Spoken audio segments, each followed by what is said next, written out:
The bangle sellers কবিতাটি 1912 খ্রিস্টাব্দে the bird of time নামক একটি কবিতা সংকলনে প্রথম প্রকাশিত হয়েছিল। এই কবিতাটির মাধ্যমে সরোজিনী নাইডু তৎকালীন ভারতীয় সমাজ ও সংস্কৃতিকে তুলে ধরেছেন। এই কবিতার মাধ্যমে নারীদের জীবনের বিভিন্ন ধাপগুলিকে তুলে ধরা হয়েছে।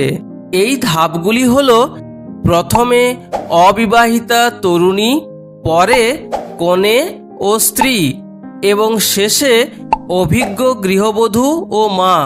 এই কবিতাটি হল একটি লিরিক্যাল পোয়েম বা গীতি কবিতা।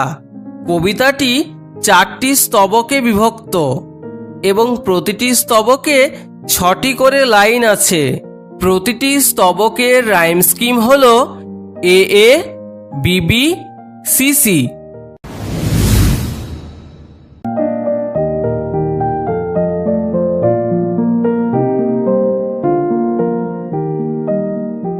Bangle sellers are we who bear, আমরা হলাম সেই চুড়ি বিক্রেতা যারা বহন করে চলি আওয়ার শাইনিং লোডস, আমাদের ঝলমলে চুড়ির বোঝা, টু দ্য টেম্পল ফেয়ার, মন্দিরের মেলায়। হু উইল বাই, কে কিনবে, দিস ডেলিকেট ব্রাইট, এই সুন্দর উজ্জ্বল rainbow tinted circles of light, রামধনু রঙের আলোর বৃত্তগুলি অর্থাৎ গোলাকার চুড়িগুলি, lustrous tokens of radiant lives, এই চুড়িগুলি হল আনন্দময় জীবনের উজ্জ্বল নিদর্শন। For happy daughters and happy wives, যেগুলি নির্মিত হয়েছে সুখী কন্যা এবং সুখী বধূদের জন্য। Some are meet for a maiden's wrist, কিছু চুড়ি বানানো হয়েছে অবিবাহিত মেয়েদের হাতে পরানোর জন্য। সিলভার অ্যান্ড ব্লু, যেগুলি হল রূপলি এবং নীল রঙের। অ্যাজ দ্য মাউন্টেন মিস্ট, ঠিক যেন পাহাড়ি কুয়াশার মতো দেখতে।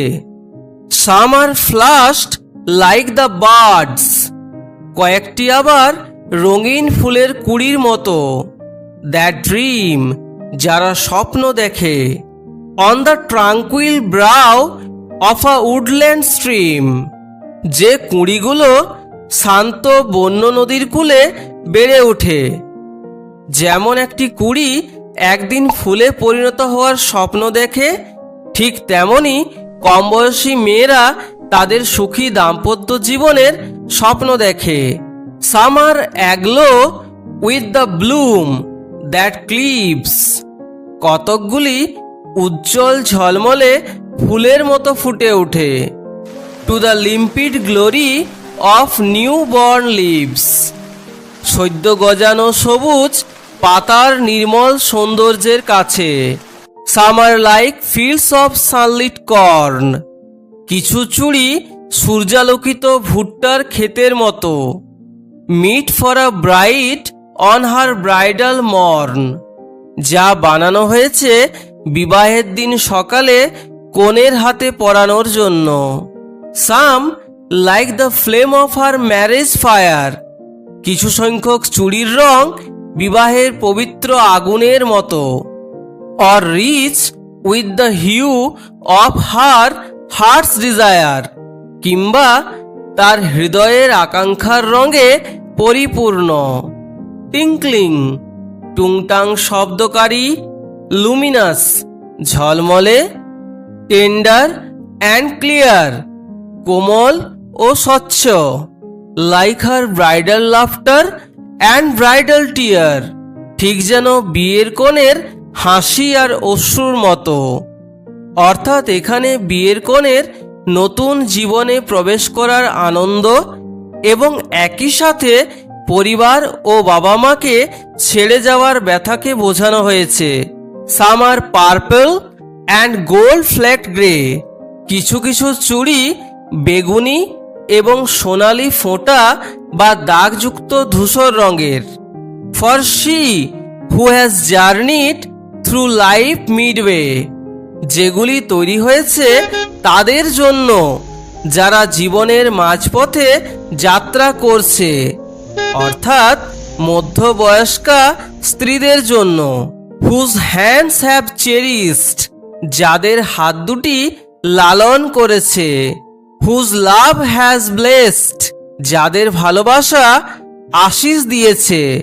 And cradled fair sons on her faithful breast, আর যারা তাদের বিশ্বস্ত বুকে সন্তানদের লালন পালন করেছে। And serves her household in fruitful pride, আর সেই সাথে সগর্বে তারা তাদের গৃহকর্ম পরিচালনা করেছে। And worships the gods at her husband's side, আর স্বামীর পাশে থেকে সংসারের মঙ্গলের জন্য দেবতাদের পুজো করেছে।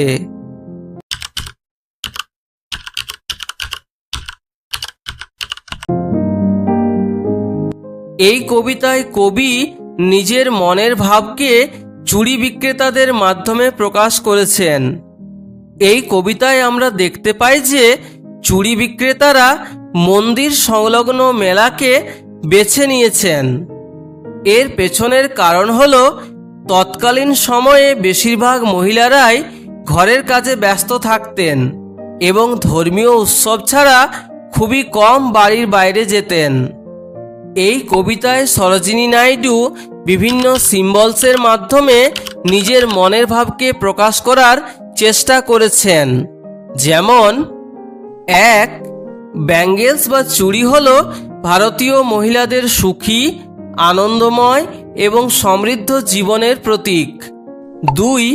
রূপোলি ও নীল রং, যেটিকে পাহাড়ি কুয়াশার সাথে তুলনা করা হয়েছে, তা একটি কুমারী মেয়ের বিশুদ্ধতা ও নির্মলতাকে নির্দেশ করে। 3. সূর্যালোকিত শস্যক্ষেত্র এবং বিবাহের হোমাগ্নির শিখা একজন কনের বিবাহের দিনের কামনাকে প্রতিফলিত করে। 4. নবীন পল্লব একজন কমবয়সী বধূর সূক্ষ্ম সৌন্দর্যকে প্রকাশ করে। 5. বেগুনি ও সোনালি ফোঁটা দেওয়া ধূসর রঙের চুড়ি পরিণত আদর্শ স্ত্রীর গর্ব, সম্মান ও পরিপক্কতাকে বোঝায়।